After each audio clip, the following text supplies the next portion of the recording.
Bam!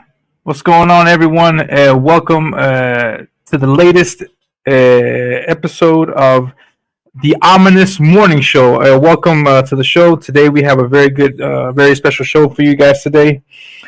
Please, I'm very sorry. I'd like to apologize beforehand for any background noise that you may or may not hear.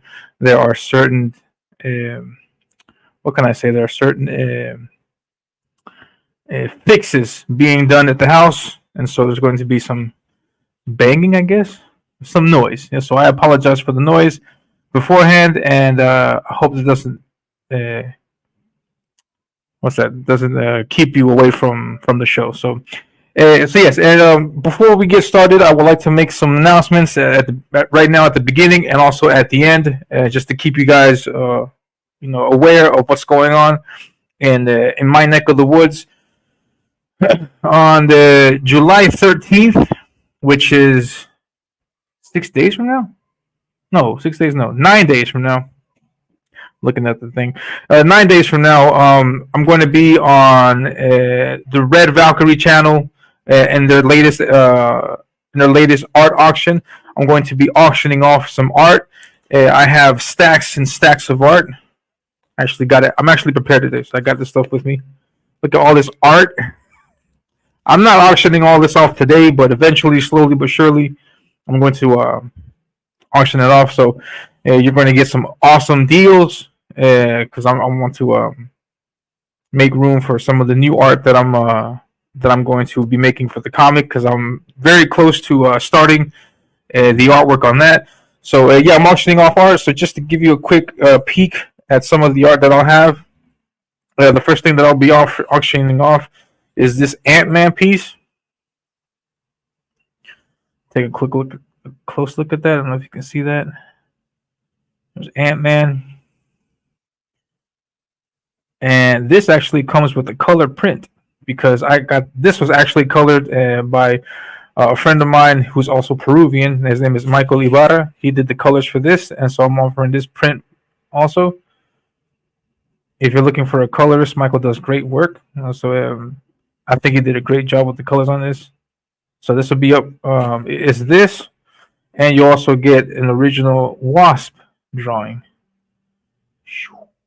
Both of these pieces are 8.5 by 11s. So these are like half of a comic page. I'll cut in half. You get those two, and I'll throw in this print that I can start giving out now. There was this issue that I had to settle with Mr. Lepresti about this information here, so I finally got that there, so I can give you guys prints of my Wraith of God art if you so desire. So if you like it, you can come get it. This is going to happen July 13th. As you know, in the underground art auction, there are several different time slots. I'm going to be participating in the 4 p.m. to 7 p.m. time slot, so that's where you can catch me. I'll offer this. This is one round. I also got some other art to offer. So I got stacks, as you saw, and then my other round is going to be these two pieces.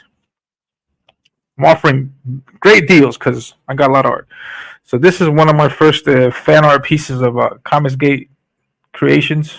Comicsgate Comics, and if you know, I'm sure you know, this is Rage Tality from the awesome Shelby Robertson, and this piece also comes with a color print, because I did the colors for this. This is like one of the rare op colors of my own work. I'm not a big fan of my own colors. I'm not a colorist, but I tried, and that's about as good as I got. That, and you also get this fan art piece of Shadowpunk. This is the main character from Shadowpunk's comic titled Shadowpunk. So you'll get those two pieces. That's also available. And so yeah, stop by the auction. If you don't like any of these pieces, drop my pen. If you don't like any of these pieces, there's also other wonderful artists that are offering art. I don't know who's going to be on the panel with me, but you never go wrong with Red Valkyrie underground art auctions. They always got the cream of the crop when it comes to indie artists, and I'm humbled to have been accepted to participate, so I'll be able to offer some of my art. I'm offering prints, so you can get some prints. You can't get these anywhere because this is my art, and and these are good quality prints. Look at that! Look at that color, blues and the yellows and that red comes out nice.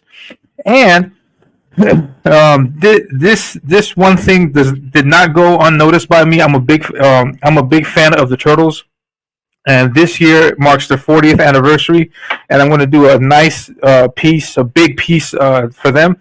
I don't know if I'm going to auction that off. I think I'm just going to keep that to myself because I'm a big fan. But also for this auction, I'm going to offer these sketch cards. There's a video on my channel taking a closer look at these cards. You've probably seen them. I've tweeted this stuff out. So here's a Michelangelo.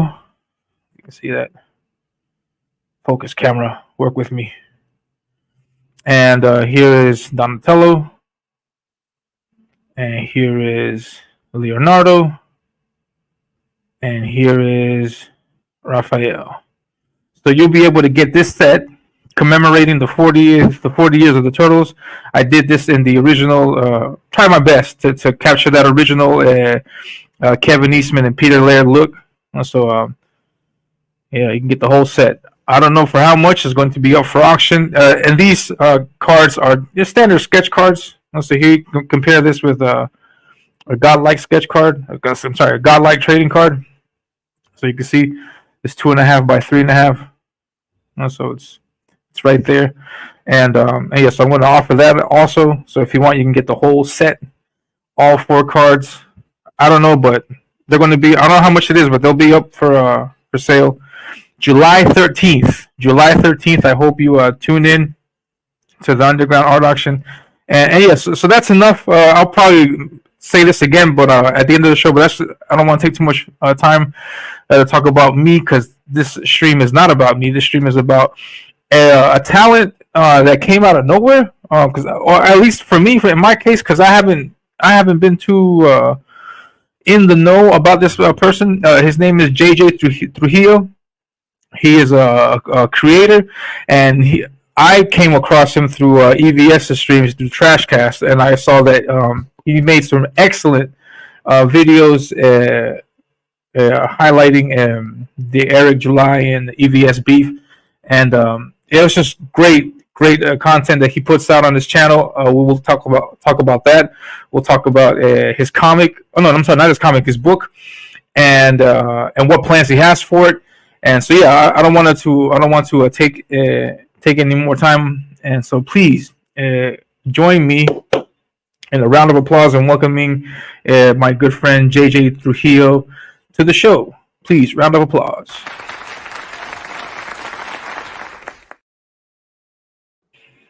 Hey, what's going on, JJ? I'm doing great. Thanks for having me on, Elliot. Awesome. Can you hear me well? So, did you know that? Did you know today's America Day?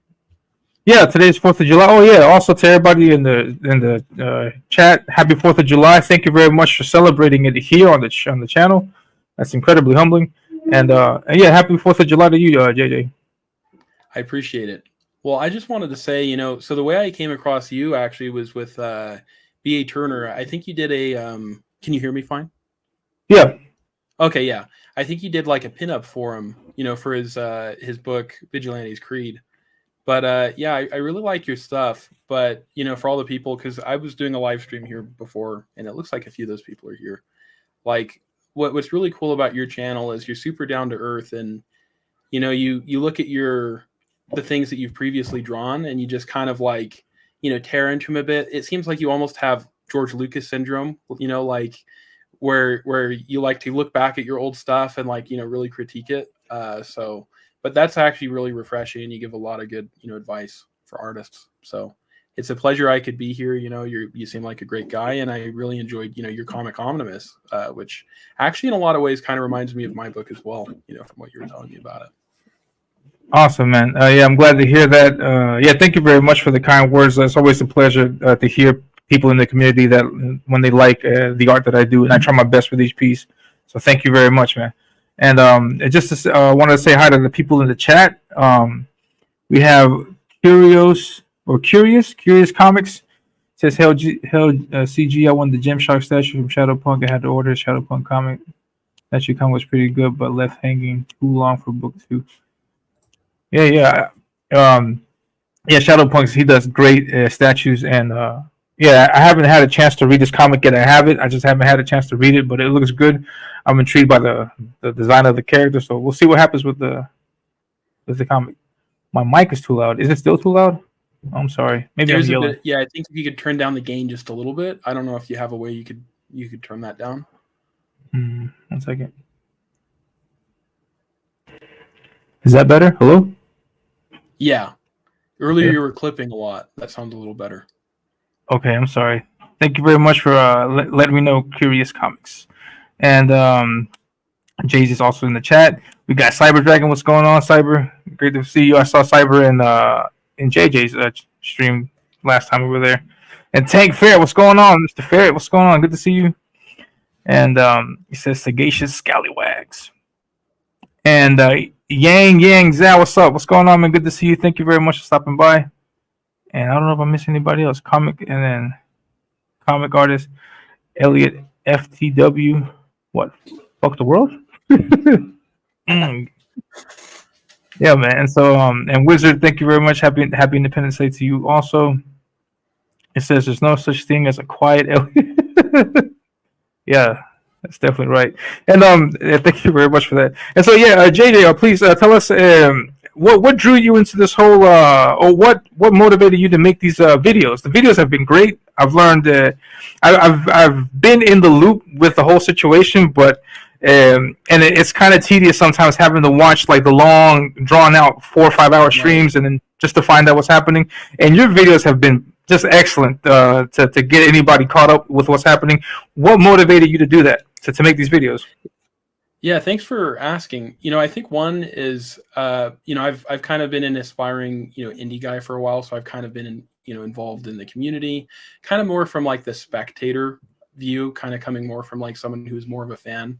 I haven't really like participated much in actually like, creating stuff in CG, but, just the idea of like indie comics, indie novels in general, that indie film, all of that has always, been very interesting to me. So I was kind of someone who was a spectator, and like you said, like there's so much information coming from all these very long streams, and it can be daunting and almost impossible for like an average person just to know what's going on. It's like drinking from a fire hose. And I guess for me, I would just kind of like, I noticed that there was like a lot of people who were kind of leaning more on Eric's side. And you can even see that like with people like Mr. Medicore or whatever, because it does, optically, you see like EVS makes a lot of these streams, it kind of could give you like it does kind of like optically not look as good. And so anyway, people were kind of, jumping to conclusions and not really understanding a lot of the context and details of what happened. And so I was kind of just thinking, man, someone's got to just like lay it out super clearly, that way the average person can understand what happened. And then I was like, well, who's going to do that? So I was like, okay, I guess I might as well do that. But, before that, I was kind of just like, animating. I had a YouTube, or I have a YouTube channel. I haven't really posted there in a while, called Ricky Silly Spoofs. It was just kind of like, a mix of like dark humor. Sometimes it was a little dry, a little political. But anyway, that was kind of where I got a lot of my experience from video editing. But I just thought someone's got to, kind of rise up to the plate and, try and explain, show what happened. Not explain, but just show. And that's kind of the big thing, is that's why I call it sifting through the trash. Because for me, it's basically I have to, before I can like, make the videos, I have to like actually listen to these things. So usually I put it on like 2 times speed and I go for a run, So while I'm running, I'm listening to it, and then I hear something, or I kind of like timestamp, when the different things happen. So yeah, that's kind of I'm sorry. Go ahead. Oh yeah, that's just kind of what got me into it, I guess. It kind of came from like someone who's interested in the indie movement, and then someone who's a fan. And some people don't like Ethan, but he's actually done an amazing job at highlighting, a lot of people. So. Oh yeah, definitely. Yeah, and I thank you for your work, because that's always been like some of the gripes with some people. Know that, I mean, I want to know what's going on, but there's so much content, and it's amazing, because the streams, they go for like 5 hours, but then like one comment that was said in the 3 hour mark is what makes all the difference. And then trying to find it can be tedious. And so, yeah, thank you very much for stepping up and doing that, because you're helping out a lot of people see what's what. No, and so it helps out a lot. And yeah, it's good to have both sides of the argument, and so people can make their can draw their own conclusions, and then see what things are for what they are. No, so that's so I appreciate that, and I think everybody can agree to that, because the videos are great. They're really short. You get straight to the point. You have you have an excellent voice also for narration, and it's great, and I really enjoy it. And so and one thing also that that I noticed while looking at your content is you end most of your videos, not all of them, but most of them. You end it with I'll show you right here. You end it with a clip, and I have it here. And actually, let's share. I'm going to share the video. Hopefully, people can hear it. But you end it with a clip of. I don't want to hear that. I'm sorry, guys. I don't have YouTube Premium, so I have all these. I have all of these. All these what's ads. it called? I'm sorry, but here it is. Hold on one second. Let's share this. Yeah. Not the ad. I want to hear. Yet I'm the only. All right, here we go. My fault I'm hanging up here. Though I suppose you shouldn't believe me. I am a pathological liar. Yet I'm the only one who can save my people. In 14 days, you must gather all the chieftains together, lest your people be wiped from the face of the earth. Lug, I'm sorry about your father. You will be a great king. Who dares to enter my lair? Brennan, your days have come to an end. Do you hear the voice of the trees? Yeah, and that's the trailer for. Did everybody hear that? I'm sorry again. Curious comments. I'm trying my best to not yell too much. And but yeah, that's the trailer for your book called "Long Live the Liar." Right. And so tell us about that. Thanks. Yeah, it's it's kind of interesting because I'm not exactly sure what led me to the book. It's what led me to write it. Well, I mean, I've always written a lot, but this book specifically, it's kind of hard for me to pinpoint what inspired me.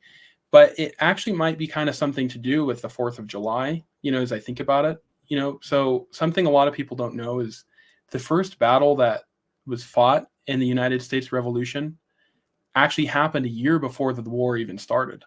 A year before it, independence was declared. Mm-hmm. And at that time in the United States, we only had one general that was fighting on our side. Everybody else was basically, lower ranked officers. And this one general, I believe his name was Joseph Warren. He got shot in the head in the first battle. He was just killed. He died.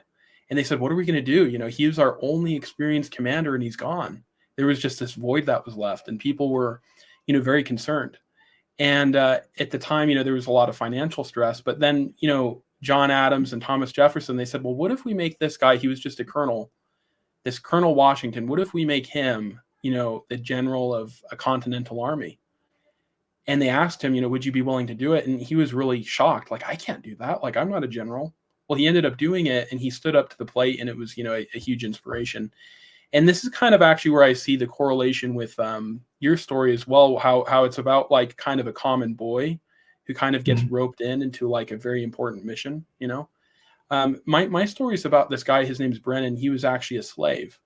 His mom sold him to slavery when he was a little boy so she could buy alcohol. She was an alcoholic. And then he ends up basically becoming the slave of the prince. And what ends up happening is he and the prince are sailing, to another kingdom with the king and the king's fleet.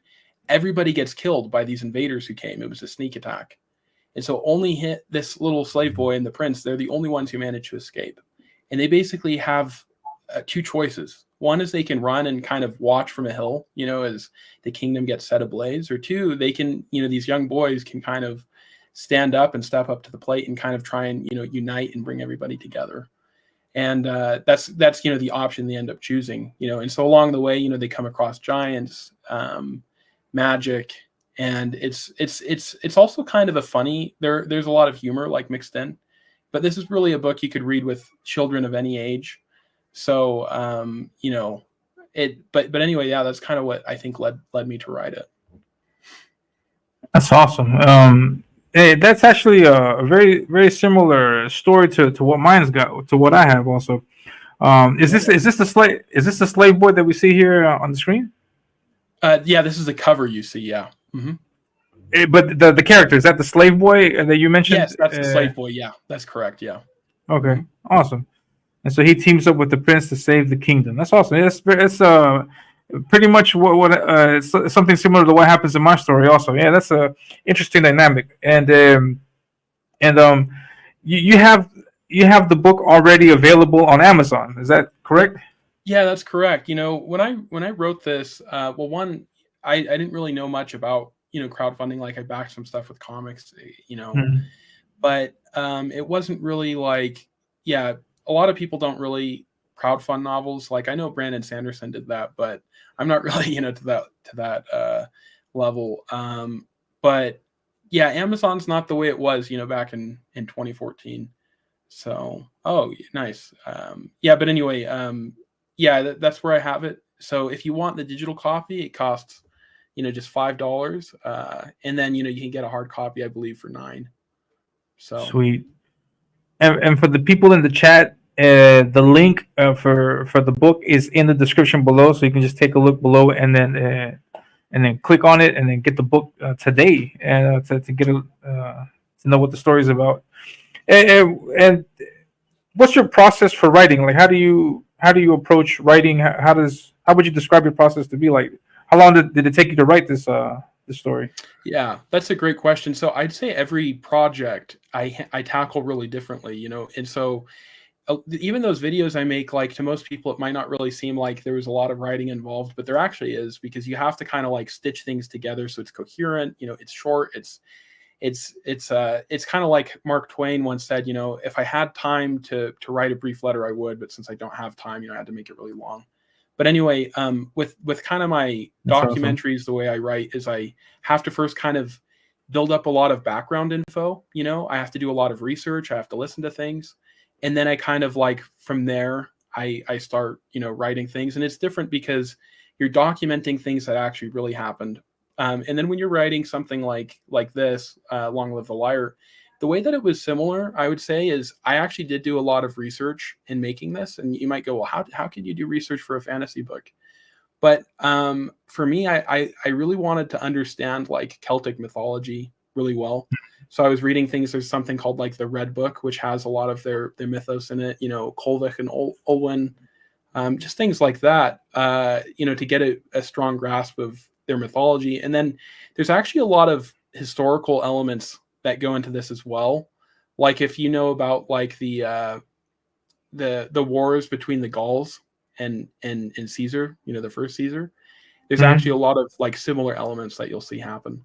So for me, I guess the first thing is I was kind of trying to craft a world that resembled, the world of the Celts.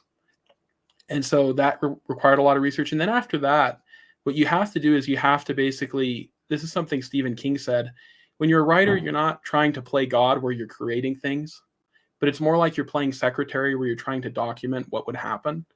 And so the next thing you do after you create the skeleton of the world is you have to create interesting characters. People who have very clear desires, but also setbacks. So here, you have Brennan, who he has some emotional issues, right? Because his mom sold him as a slave when he was a kid. So that's the thing. He maybe has attachment issues, a lack of confidence. But then he also, like deep down though, he is a good guy, and he's trying to do the right thing. And I have other, the other characters, it's kind of like similar things, like the prince that he was with, Lug. He's a guy who's grown his whole life where everybody expects the world of him, because he's a prince. And he also kind of has his own, confidence issues, because he's like, can I meet up, with people's expectations? And so there's kind of, a bit of a thing there. And then there's two characters that you meet at the end of the book, that I think people would really enjoy. And one of my favorites is a guy named Finn, where he pretends he's blind. He's not actually blind, but basically he would go around like pretending he was a blind man, to be a beggar, but then like he was kind of actually a really smart, like crafty thief. And so he was pretending to be blind, but in real life he was, he could see, and he was basically using that as a guise so he could steal. And he's kind of a bit of a scoundrel, but in the end he kind of comes out to be a hero as well. So that's kind of, I guess, what the story is about. Is it's about these like rough, simple people who sort of get crafted, into amazing heroes. Sweet. And would you say that your story is character driven or story driven? How would you describe your story in that aspect? Yeah, so definitely like it is fast paced. Like you want to go, oh, what's the action that's going to happen next? Yeah. And so I think there is a bit of a thing where they're kind of thrust into an event, right? Like basically there's a bunch of invaders coming, so we have to act now, otherwise we'll all die. So in that sense you could say maybe it's a little more scene driven, but then I think that the characters are very dynamic and there's a lot to them, and they make some decisions that maybe like change the outcome of things very dramatically. So I guess you could say it's maybe more sequence driven, maybe, Okay. just because they're kind of thrust into that hard event. Awesome, man. And how do you go about with your just one more second. I want to do a side. Guys in the chat, can you guys hear me clearly? I don't know if my microphone is still too loud. I think I had some. I think Gaio is letting me know that. No, curious is still. Hopefully, it's not too loud. But yeah, how do you approach uh, character designs and character creation? Like, do you how do you approach that? Because like, do you first focus on the character, or do you focus on the character that could serve the story? How do you approach that? So could you repeat the last question you said? Yeah, how do you approach your character creations? Like, how do you approach creating a character for your story? Do you focus on creating something interesting, like a character wise, or do you create a character strictly to serve the purpose of the story? What is your approach for creating Okay, I characters? see. Yeah, if I create kind of the character for the purpose of the plot, or if I think like with this, like I'd say with the protagonist, I created him. I think I sort of saw like a glimpse of something. I think it goes back to that story I was telling you about, like with George Washington, Yeah. where I sort of saw like almost in a way it's like a David and Goliath type thing, where you just have this guy, like this little guy who's kind of put up to the first base, who's put up to bat, he's got like a big mission. So I kind of saw like emotionally who he was. I didn't really, and I could kind of like his backstory just kind of, came together.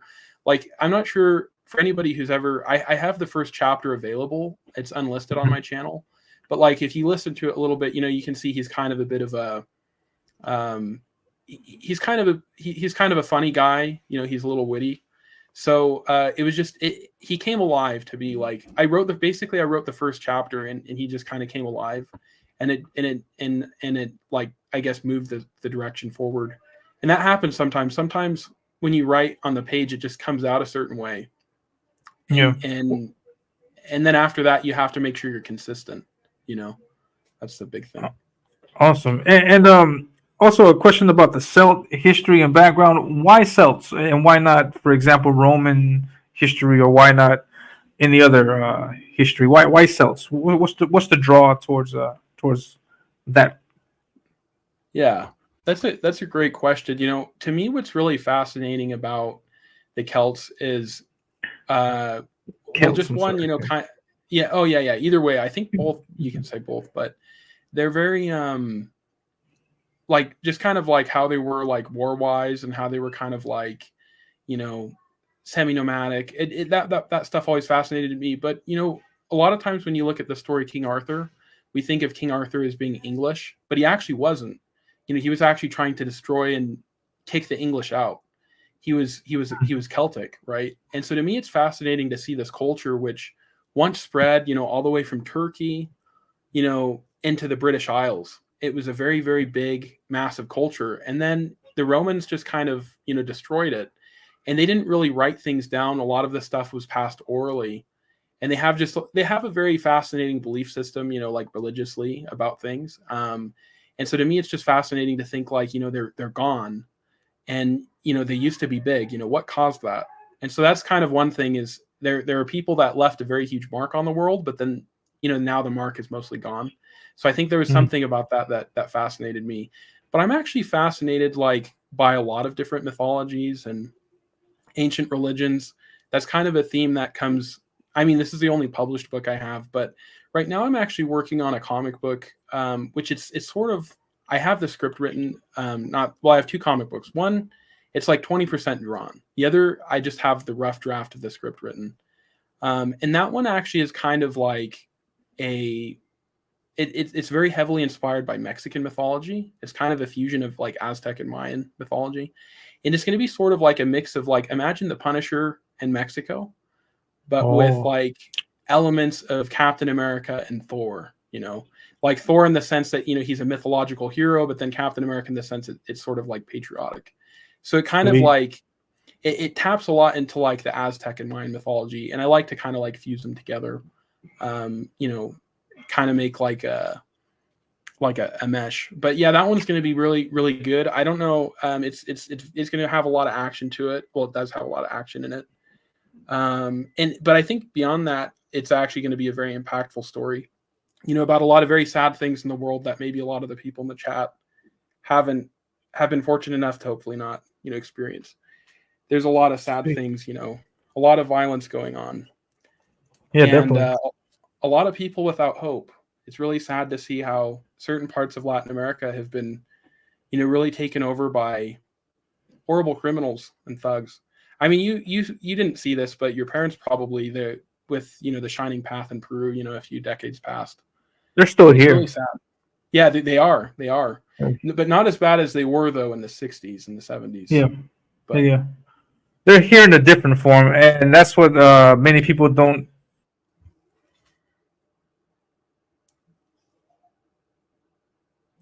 Hello, Elliot. Yeah, can you guys hear me? So, hello. Yeah, Curios Comics. Yep, Quetzalcoatl. Mm-hmm. That's a huge inspiration for me. So something Curios Comics said is that. Okay, yeah, he froze. Okay, I just wanted to make sure I knew what was happening. So I guess I'm getting revenge because last time Elliot came on my show, it was really funny. I kept slipping out, and he was the one who stayed on. So he's an alpha male, I guess. He can't be on while he's on. So he'll just boot you off. So yeah, what you were saying here, Curios Comics, like Celtic mythology is really inspired, fantasy. Fantasy is mainly derived from two things: Celtic and Germanic mythology. And I'm very interested in both of them. Though with Celtic mythology, we have very, a much more limited understanding than we do with Germanic mythology. With Germanic mythology, there was this guy, his name was Snorri Sturluson, who basically he went to Iceland. He was Norse, he was Norwegian. And basically the Norwegians, what happened is Scandinavia was becoming settled. They were becoming Romanized.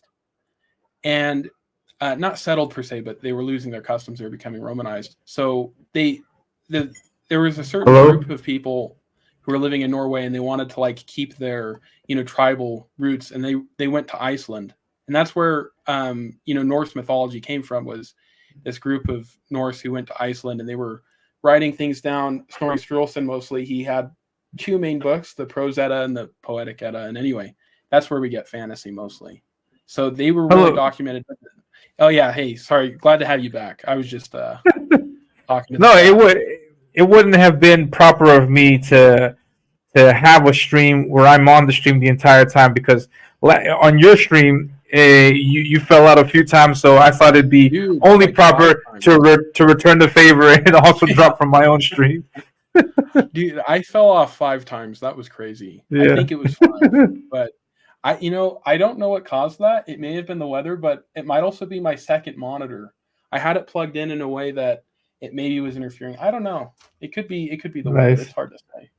But yeah. Yeah, sorry. So I'm sorry about that. And actually, I'm surprised that my internet lasted this long because that was one of the many reasons why I stopped live streaming a while back was because I always kept dropping out like at least 3 times because for some reason in the morning, I don't know, it's just my internet comes and goes and I just keep getting kicked out. I apologize to everybody about that. I'm sorry, but yeah, and what I was making the comment about the state of Latin America because the threat that people can see if they're looking in this direction that's happening in Latin America with all these communist governments is a threat that is affecting many nations. And the thing that is making it so effective is that they're disguising it in through political correctness and using that to seep in. And so people undermine it. They say, it's just for a moment. It's a fade. It's a fad. Or they think that these TV shows and movies are all because they're going to fade out. They're going to lose money. And if they lose money, they're going to change it. No, there is an ongoing effort, a serious effort to destroy what we have known for so long. And so communism is just the worst thing. Like, for example, here we have the Shining Path. They're still here, but they're not here with arms and in arms with weapons. Now they're here on the ballots, on the tickets, and people vote for them. They infiltrate our educational system exactly like they're doing in the States. The universities is their tool for propagating all of these ideals and ideologies, and so it's very dangerous, and it should not be underestimated. And so, it's sad to see that. Yeah, no, and it's actually like, especially in Mexico recently with the past election, they ended up electing a moron, and like I wasn't really a big fan of AMLO Obrador, who was in there before her. Yeah. He endorsed her, by the way, but there were some things he did that I actually did like, even though he's kind of he's a lefty, but it's sad, and it's gonna spill over. And you just look at like kind of what has happened with the Argentinian economy. You look at what's happened with Venezuela. Obviously, is the easy example, the low hanging fruit, but it's really devastating, and it's sad too because I've dealt with a lot of Venezuelans, and a lot of them are coming into Peru and to like places like Brazil as well, and a lot of them do know like, okay, what we did was bad, but some of them don't. Like, it kind of reminds me of an Exodus, right? When when there was like when they were saying, oh, that we were in Egypt, that we had fruit, that we had melons and honey, and they were wanting to go back to slavery. There's actually, unfortunately, I've met a lot of Venezuelans who are like, like, hopefully, we can be more, we can do it right this time, and they're like, we need more leaders like Lula. It's like, no. Stop. Yeah, definitely. And so it's crazy out there. It's crazy. And I just wanted to say hello to the people that just entered the stream. What's going on, Pops? Big shout out to Pops. I'm sorry for all the stuff that he's going through with the YouTube channel. And Dave, what's going on, Dave? Thank you very much for stopping by. It's always a pleasure to have celebrities in the chats. So thank you very much for stopping. And that's very true. Yeah, I think curious has it killed millions? Yeah, definitely. So you tell us about the Celts. You're fascinated with their history. The story is character driven. How do you approach the balance between taking from history and creating your own history for the sake of your story? How do you balance that? That's a great question. I think the one thing is you have to make sure that what you're doing fits. You have to make sure it's interesting. And this is just kind of, I guess, a principle of any type of art, is that there's a principle called like exaggeration or dramatization, right? Like, so in animation, that's kind of like maybe you'll have someone stretch out kind of like they're Mr. Fantastic or Plastic Man, like you make them move in a way that's not completely accurate. But it kind of goes that way with writing too. Like, you want to make sure that sometimes, you don't want to make things too realistic because then it loses its entertainment and it doesn't convey the idea as well. So I think the biggest thing is you have to make sure people are entertained. And Mhm. whenever I read a story, I don't really like, grade things with stars. I think the first thing I look at is, could I finish it? Right? Can someone finish this? Like, is it so poorly written, like, you can't finish? And then the other thing is like, if you can finish, were you entertained? And then you look at, would you read this again? And then I think kind of when you cross into like, if something has potential to be a masterpiece, is, did this impact people? Like, did this maybe change the way they think about the world? Or didn't want to make them be a better person, or change them in some way? And then, will this like resonate with people, as time goes on? So And that's kind of what I try and strive to, those things. when you say finished, like you mean finish writing the story or finish No, reading it? finish Like reading it. enter. Finish reading Oh, it. okay. Yeah. Can you finish Okay. reading it? And that's just Okay. when I judge anything, I always look at, can you actually finish it? Because Or is there's it a chore to do? Yeah. right. Yeah. Does your brain hurt? Do you have to Yeah. like make yourself read it? So Awesome. And how do you when you're doing the writing? Would you consider yourself a plotter or a pantser? Do you go, because you said that you sometimes you get into the zone, you start writing, and then you just go with it. Do you let that dictate the entire process, or do you like outlining?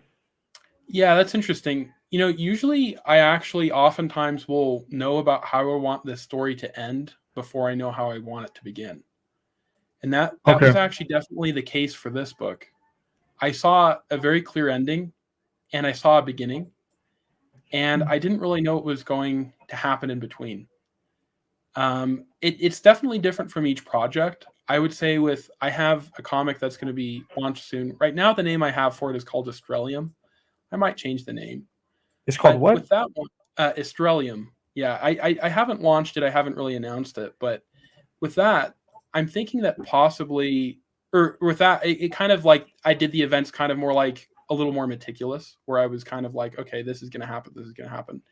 But you have to do that a little more, I think, with like comics and movies than you do with books, Okay. to a certain degree. But yeah, I mean, I think for me, it depends. Like each project I handle a little differently. It's never, I've written a lot of books. I've only published one of them, but um, everything it comes out different each time. Awesome. And do you have any plans of converting your novel into a comic, or Uh, you're going to create a new comic from scratch? What? okay, yeah. So the two comics I have now, that are up and coming, they're completely separate, universes, you could say. Like when I initially wrote this, I was kind of thinking of making it like, a one shot type thing. Mhm. I think that a lot of the power in this story is kind of going to be based more off of, you know, I guess a lot of it's, like talking and thinking, and I don't know if it was written in the same way that you would, really need to write a comic, like, because comics are written more like, when I write a comic book, I actually feel like I use a different part of my brain. And same with my animations. That's kind of like, when I first started, I was making things too long-winded, too much talking. But you kind of have to think in pictures, when you're writing like a movie or an animation, a comic, and That's so I true. don't know how well this could be converted into a comic. I think it's possible. It is a page turner. There's a lot of fighting, but I think if maybe one day I might turn it into a comic, but I think it's kind of, best as a novel, I would say. But Okay. there's, yeah, some things are meant to be comic books and some things are meant to be books. I got you. Yeah. Because you mentioned BA at the beginning of the stream, and he originally had his novel, and then to adapt it to the indie community, he decided to make a mini comic that should give some panels and give some ideas of what the story is about. Give visuals to some of his story elements. And I was thinking maybe you might want to consider that approach, or Yeah, but that's a really interesting idea. Like, if I'm not sure how well people could hear the trailer, and I know the drawings I use in the trailer, they're very simple. not as detailed as this cover, and I know this character is kind of generic, so that's a mistake on my part. But it's not a generic book. I think it's a very good read. But I'd say that like maybe I might want to kind of adapt some of those drawings, like have a better artist, do that in the future. But I did spend a lot of money. I had like the editor who helped me with this. That was a really long process. But he was like, a very intelligent, capable guy who works for, various publishing houses. He's from England. And yeah, right now I'm kind of on the hole on this one. So that's kind of, I think, probably the main thing, like, stopping me from developing it further, like you said. But yeah, I think doing a mini comic actually, or even a comic in the future, like if I ever get it out of the hole, that would be, cool. Yeah, I know definitely, like, because I'm not gonna lie, I was internally, because I never manifested this, but I guess I'm manifesting it now. I had some doubts as to whether BA's novel would translate successfully, because I've seen that many people just like reading comics, and I didn't know if the affinity for reading was strictly just for comics or if it would translate to books. But his book did excellent and great success, and so I'm thinking that can open the doors for other novels to be presented in the comic scene, because and that's great. That success is great because I mean, we can get other authors like yourself and any other out there to actually consider bringing novels into the mix also, because I think I hadn't remember any cases before BA where there were novels. I may be mistaken. I may have skipped one, but yeah, it's not. It's something, there's kind of a separate like movement going on with novels, and it seems a lot of these people they haven't really had like, there hasn't been like a lot of communication, I guess, between the people who do the novels and the people who do the comics. And what Curios is saying here is very true. Yeah, I was going to ask your opinion about that. Yeah, I'm sorry. Go ahead.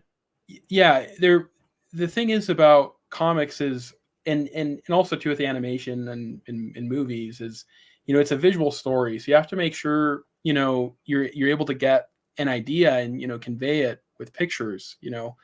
And so I think that if you do want to write a comic book, you want to maybe like look back at a lot of the greats, obviously, probably reading, the book that Stan Lee wrote about how to write comics.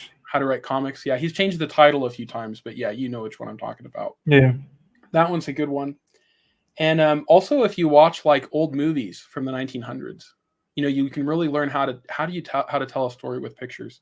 But yeah, you have to keep it short. You have to keep it compelling, and then you also have to learn how to clearly communicate an idea without words, and that's really hard. It's almost like a game of charades. So yeah. I think I agree with that. Yeah, little nuances like facial features, gestures, movements. They really resonate a lot if done correctly. So that was actually one of the reasons why I decided to do some of those panel plays in the short story Ominus. And I'm glad you picked up on that, because I didn't know if people like that or not, because that's a certain style that some people like and some people don't. And I saw Von Klaus do that in Monster MD, and I was happy to see that, because I think those little nuances really can give as much of an impact as the big splash pages if you pay attention to it, if it's done right. And so I think it's absolutely. I think it's. Elliot, you did a really good job. I was actually really impressed with your story, not just because it reminded me of mine, and you used a lot of similar. You can tell we kind of were cut from similar grain, but it really was. You did a good job of just like these subtle details. Kind of some of the stuff I mentioned in my review, and then also in the feedback I sent you. Yeah. It was very, very well done. So I'm excited to see what you have. I think that there's a lot of people in CG like you, where maybe you don't get as much coverage as I would like, but I think you have a lot of potential coming. And I think that you did a lot of important work with like creating the physical design of your characters. And I'm going to thank say you. that's one thing I need to get better at. Yeah. So Yeah, thank you. Yeah, I can assume that was also like one of the questions, or that's one of the ideas towards my question earlier about creating design or character designs, because other than the trailer, other than this art that I'm showing now, I don't like. How do you approach character design? Because there's no visual element to it. It's just you have yeah. an idea in your head. So I wonder if that makes it more difficult, or would it be better if you had a visual reference? And I was curious about that. Yeah, with him, like you can kind of look here, he's wearing sort of simple clothes, but then you can see his hair is a little wild.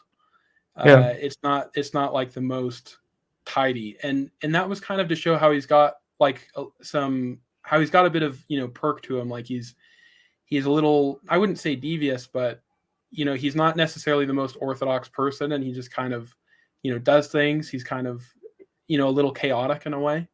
And so yeah, I wanted to convey it with that. Yeah, and I know some people don't like it when characters are super like simple, like protagonists, but yeah, I kind of like the Luke Skywalker type thing, where it's just and it kind of seems something sort of similar to what you did as well to a certain degree. Where yeah, I mean, you had more depth to him physically than I did, with the sword, with the cape. yeah. But yeah, I kind of like that idea of just this normal guy. That was kind of what I was trying to convey. And yeah, when you're writing a book, it's like you could have like specific things like that maybe, but it's not always going to stick out because people aren't seeing it all the time. So that's one of the differences with the comic is people can see things. So Yeah. Awesome, man. And I want to give a shout out to the General Piggy. What's going on, General? Good to see you. He's an avid supporter. He was general. The General was the guy who brought the CG community tab back, and right. yeah, great to have the General. Always Yeah. an excellent fan and supporter. Shout out to the General. Yeah, I've seen Glad to him on see my you. channel a few times. I made a video probably back in December or January Yeah, about the birth of Cyberfrog. It was kind of like me just reading, the comic and adding music and sound effects. And yeah, he commented on that, so that made me really happy. He was one of the first guys, and I've seen him around a lot in the chat, on yeah, EBS's show. So yeah. Definitely, yeah. The General is legit. yeah, Awesome. he's a real And deal. what are some of your favorite stories? Like Yeah, whether it's a novel or a comic, what are some stories that you would, for example, that you'd recommend just because you like them, not necessarily for any yeah, creative purposes, but what are some of your sure. favorites? That's a really great question. So let me think about it. I really do enjoy reading mythology. Like to me, it's entertaining. Some people might not like that. To some people, maybe they find it like a little stiff. But Mm, yeah, like if you could read, the Eddas, the Germanic Eddas, the prose and the poetic Edda by Snorri Sturluson, those are good reads. I really like the Twilight Zone, the original one by Rod yeah. Serling. That one has always been, Okay. super interesting. I mean, I like with comic books, I really like GI Soldiers. Those are kind of like a little bit like the Twilight Zone. It's an anthology, right? Every Yeah. time you're getting a different story. Man, my interests are pretty. Star Wars is obviously something I really enjoy. Let me think Do you, if I do can. you still Oh yeah. enjoy Star Wars now with everything coming out? Well, I made a video. I covered this in my live stream in the morning. I'm not sure Yeah. if you saw this video I made called "The Acolyte is Better Than 4, 5, and 6." Did you see that? I Did you saw see that that you video? posted that. I haven't seen the video Okay, yet. okay, Yeah, I saw. okay, okay. So if you watch the video, I say kind of just a bunch of stuff like, yeah, it's better than 4, 5, 6 combined. But then kind of the joke is I'm showing like a fan made movie. I never actually watched The Acolyte. I just show Okay. like a fan made Star Wars film. And I don't Sweet. actually think it was better than what Lucas did, but it was kind of a bait and switch. But it was really funny because I had all these people coming in and they're like, dude, you can't say that. Like, you're so wrong. I actually had one guy say, like, you should kill yourself. Like, someone commented, he deleted it. Oh It was so man. funny. No, I don't care. I thought it was funny. But, like, it was just funny seeing that. And then, like, but yeah, the joke was that I didn't actually watch The Acolyte. It was just, another. It was just a fan made film. But then the other thing is like some people like unironically thought that that was what Disney made. So I kind of look at it like this, Elliot. Like, you could get, a bunch of dirt, and you could shape it into mud, and you could put it in a chocolate box, and you could say this is chocolate. That's true. But no matter how much you call it chocolate, it's not chocolate. Yeah. And like, I just kind of realized Disney was stupid, and I don't care, and I don't think about it. And to me, that doesn't affect, all of the stuff Lucas did, these great comics from the 90s. To me, those are not related to each other. But I see them as really separate things. So I do still like Star Wars, but not really the stuff that's officially Star Wars that's coming out recently. I don't really watch that. Nice. Yeah, I tuned out with The Last Jedi. That was just horrible. I didn't like it. And then I was so hyped up for that too, man. But oh well. And yeah. Yeah, they just really castrated Luke. They just made him like this whiny cuck that, didn't accomplish anything. It was basically like they fleshed the whole series down. And the biggest thing was Darth Vader killing Darth Sidious. And so when that doesn't happen, that's funny. Yeah. I'm glad that people thought I went crazy. I'm glad you realized I wasn't actually crazy. I'm glad you realized it was a joke. But anyway, Darth Vader killing Darth Sidious, that's like the pinnacle of the 6 movies. And by having him not actually die, you basically say that never happened. Yeah. It's like an April Fool's joke. And to me that was, very empty. And there was a comic book that did that in the 90s actually, called Dark Empire. And it's interesting as a comic book, but I never actually I thought like this is kind of one way you could do it, but I didn't really like the idea of a clone to Sidious. Like I thought, okay. I mean, I just didn't really like take it as canon per se. I thought it was an interesting story. So like maybe if 7, 8, and 9 were just like a side story that they were printing, in the expanded universe, sure, that's fine. But can I tie this back to something you were asking me earlier about if I go ahead. This a comic book? So I actually kind of I haven't announced this to anyone. I just posted it kind of spur of the moment. I did this like Sweet. 2 days ago. I got a very beloved indie comic that you guys probably all know and love, most of you guys at least. And I turned it into a story, like a novel, basically. I mean, only just one chapter.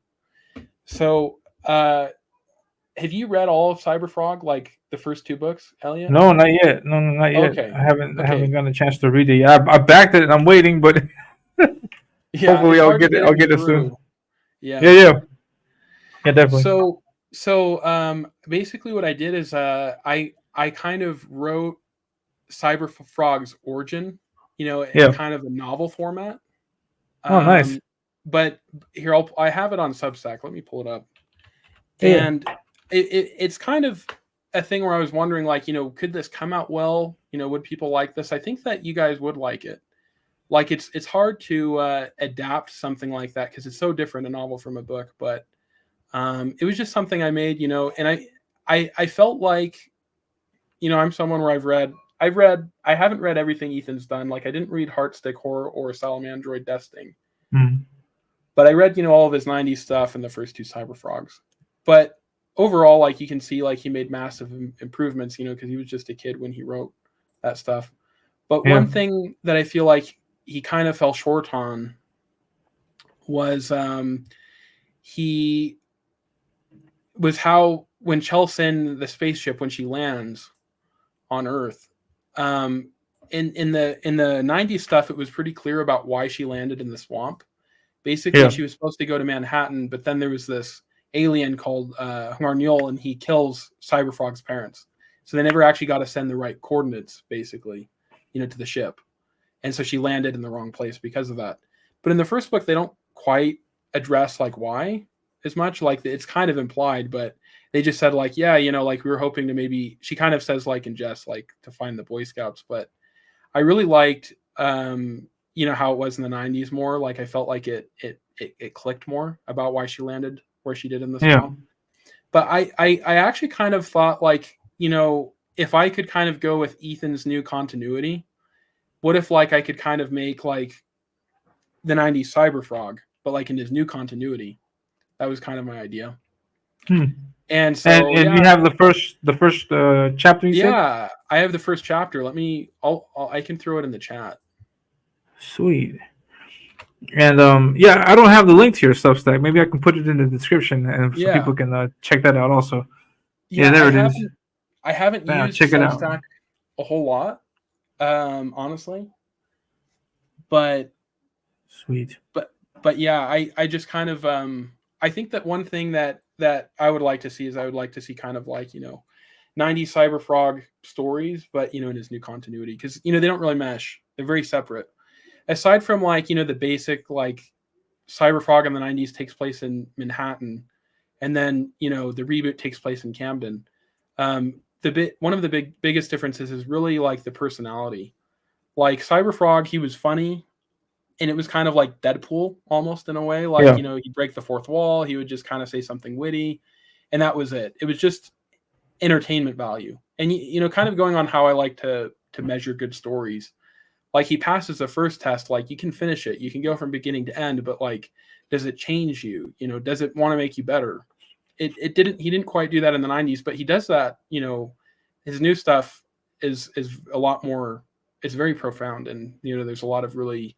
It's impactful. And so anyway, I'd kind of like to see him tell some of those same stories, but kind of from who he is now, because I think a lot of it kind of comes from like he was a different person then, right? He was just a kid, so he probably doesn't think as deep, as he does now. Definitely, yeah. That creative process gets affected a lot, because of age. Different moments of your life have different influences on what you write and how you write. Yeah, awesome stuff, man.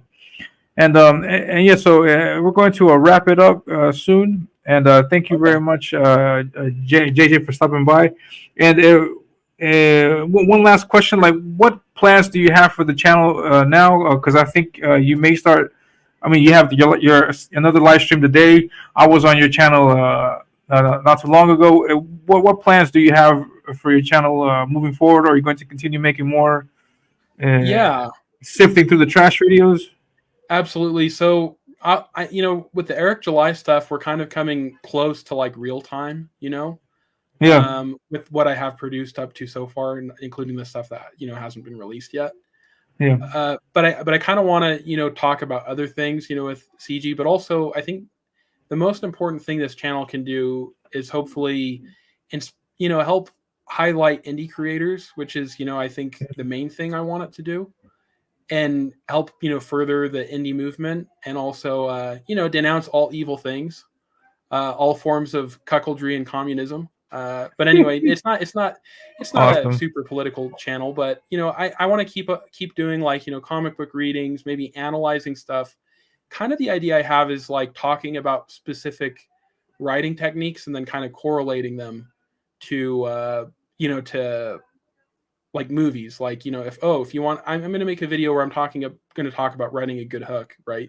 And I'm going to talk about some important movies that did good jobs of creating good intros, and then also some people in the indie movement who've done that as well. So it's kind of a way where I can teach people how to be better writers. I still need to become a lot better, by the way, but also highlighting the indie movement as well, and kind of bringing it to the mainstream. So that's the main thing I'd like to do. Help people develop and make CG mainstream. Awesome. That sounds great, man. Yeah, and Chaos Comics. Yeah, that's been the struggle for a long time now. How do we reach a broader audience other than just the normal people that we hang out with in CG? So yeah, it's always something that it's an ongoing issue that we have to deal with. So it's good. We'll tackle it one moment at a time. So good stuff, man. And yeah, so thank you very much for stopping by. Thank you very much for your contributions. The videos are great. I recommend everybody in the chat to subscribe to JJ's channel. Check out Long Live the Liar on Amazon. It's only $5. And if you have an extra $5, get my book too. And yeah, so thank you very much, man. And as for me, as I mentioned at the beginning of the stream, I'm going to be at the art auction. I'm auctioning off some art. I showed this at the beginning of the stream, so I'll show this again. I have these. 1 second, JJ. So let me put myself in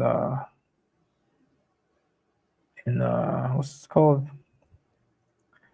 Pal. Yes, I have these cards that I'm going to have up for auction on the Red Valkyrie Underground Art Auction on July 13th. I'm going to be on during the 4 p.m. to 7 p.m. schedule. I have that. I also have these pieces of art that I'm sorry. These are the originals. I have these two, Ant-Man and the Wasp. And I'm going to throw in also the color print for this Ant-Man. So you get both of those. And I'm also throwing in this bonus print of the Wraith. And then I also have these other two pieces that I'm going to auction off, which is Shadowpunk and Ragetality by Shelby Robertson. And there's a color version of that also. So you'll be able to bid on these pieces. I have big 11 by 17s. I got small 8.5 by 11s. And I have even smaller sketch cards that you can get that are 2.5 by 3.5. So this is happening on Red Valkyrie's Underground Art Auction on July 13th. So be sure to tune in, sub to their channel also. They always have art auctions. And like I said earlier, if you don't like my art, then I'm sure you'll find someone's art on there that you will like, because there's a lot of great artists out there. And yeah, so tune in. So then, and also subscribe to my channel if you haven't already. Hit the like button. The like helps out with visibility.